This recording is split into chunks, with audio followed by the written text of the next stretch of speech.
That is channel 320. And also you can catch us free to air. And for those of you that are obsessed with gadgets, you can actually go to the Google Play Store, download the Smart Digital application, and you'll be able to actually stream Smart 24 TV. But also the beauty with that, like I always say, you can stream NBS Radio, you can stream Smart FM, and also stream Smart 24 TV. And on our social media handles to reach us out for those updates at Smart 24 TV. That's on Twitter, Smart 24 TV Official. That's on Facebook, and Smart 24 TV Live. That's on YouTube. Still, you can stream us at any part of the country that you will be at, and you're interested to do business with us. Well, you can come to our home too, plot 42, that is Nile Avenue. We discuss matters, see how we can help each other, how can we partner, and so many other related advice. But of course, still to remind you that these discussions on the show are probably brought to you by Zabu, which is a platform from Maltex East Africa, and through this platform you can actually be in position to buy government bonds and securities for a fee of 15,000 you get in shillings. Now the market's opened at 8:15 a.m. and they'll be running all the way to 3:15 p.m. That's East African time, effective Monday up to Friday, apart from the weekends and the public holidays when these markets cannot be, of course, accessed. But of course, that's not the big deal. At least you have the rest of the days to capitalize and make money, something which I believe is quite important when it comes to your financial development. And that's why Zabu boldly comes out and tells you that it's your money, it's your future. And Altex East Africa tells you that you need to do something new for yourself. Remember, it is 2023. Well, now as we head into our topic of discussion now, the youth unemployment, of course we want to really undertake to take a look at what are those measures that actually government can implement and they can actually be effective to control this. Right, and we've talked about, of course, youth unemployment is a huge, it's a very sensitive topic for me because it's really hard to see so many educated young youth coming in and not being able to be hired for any jobs at all. And it's not that they're unemployed, because that could be a factor, but also because the jobs are just ridiculous with the stringent measures they have in place to employ people. And we haven't talked about things like nepotism.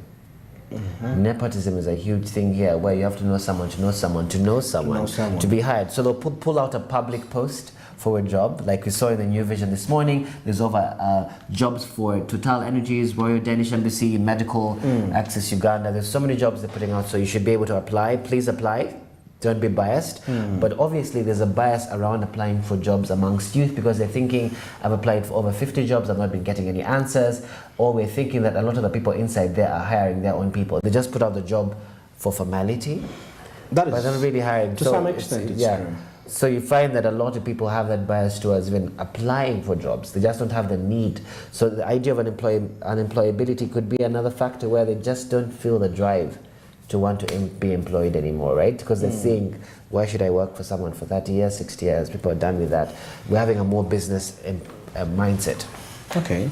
So of course there are a number of reasons why some investments are not sustainable in Uganda, right? And why people are not employed, right? So we're seeing that,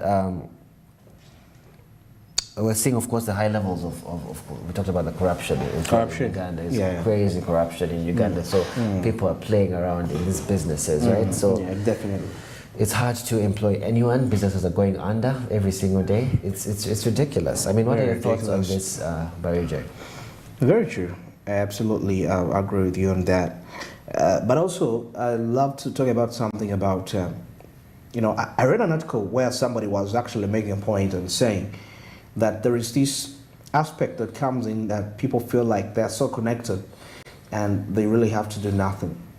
But also, remember, as much as you have that relative that is really running that big enterprise, that corporation, at the end of the day, they need results.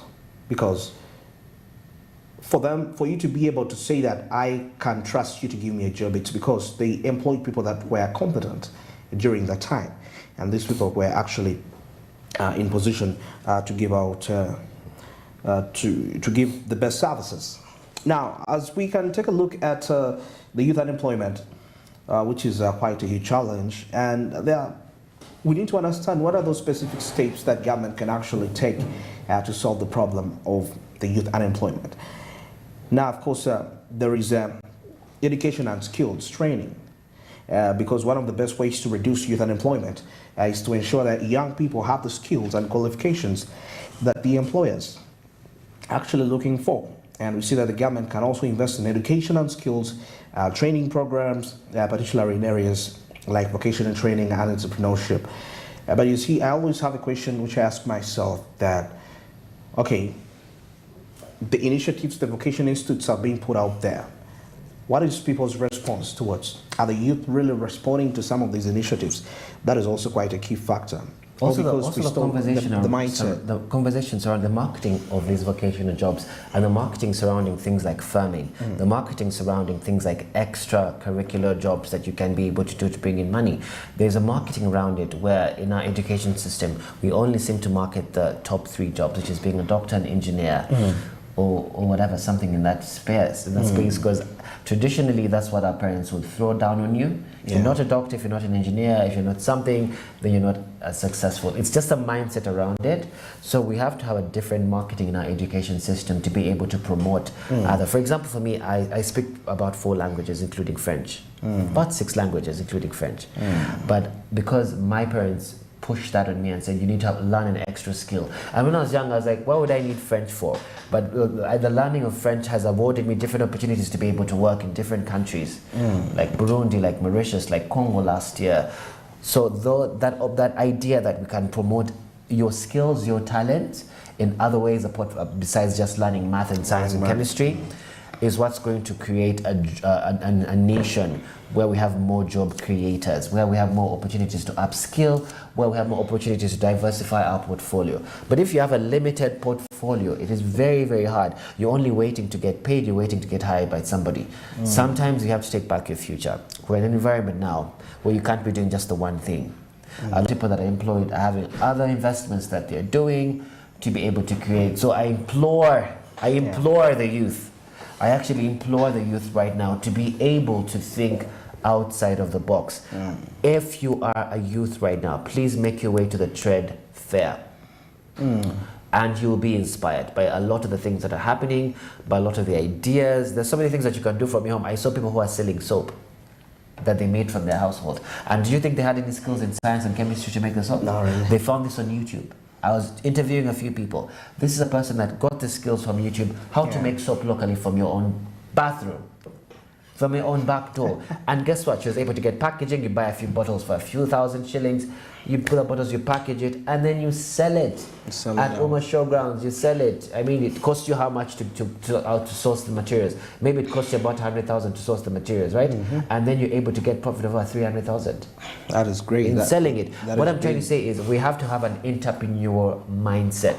So I saw people who are doing bracelets, right?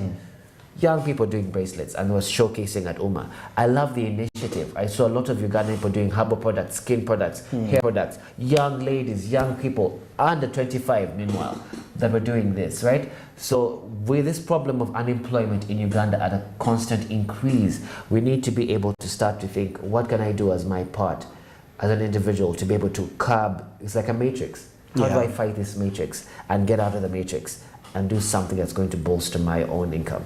Okay, maybe as we wind this up, the government can also create an environment that is conducive, that is to the private sector and job creation at the same time.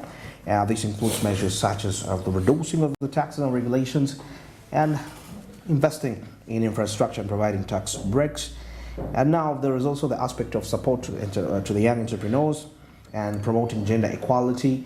If that is in the workplaces, all those aspects can actually be very and another thing also, promoting work-based learning is also very important. Work-based learning, So we're seeing that work-based learning programs can give young people the opportunity to gain the skills and experience that they need to find the jobs. So you get that you're able to learn on the job. These programs can be offered by schools, businesses, and non-profit organizations. So it's also another thing that the government can do, and the non-profits as well.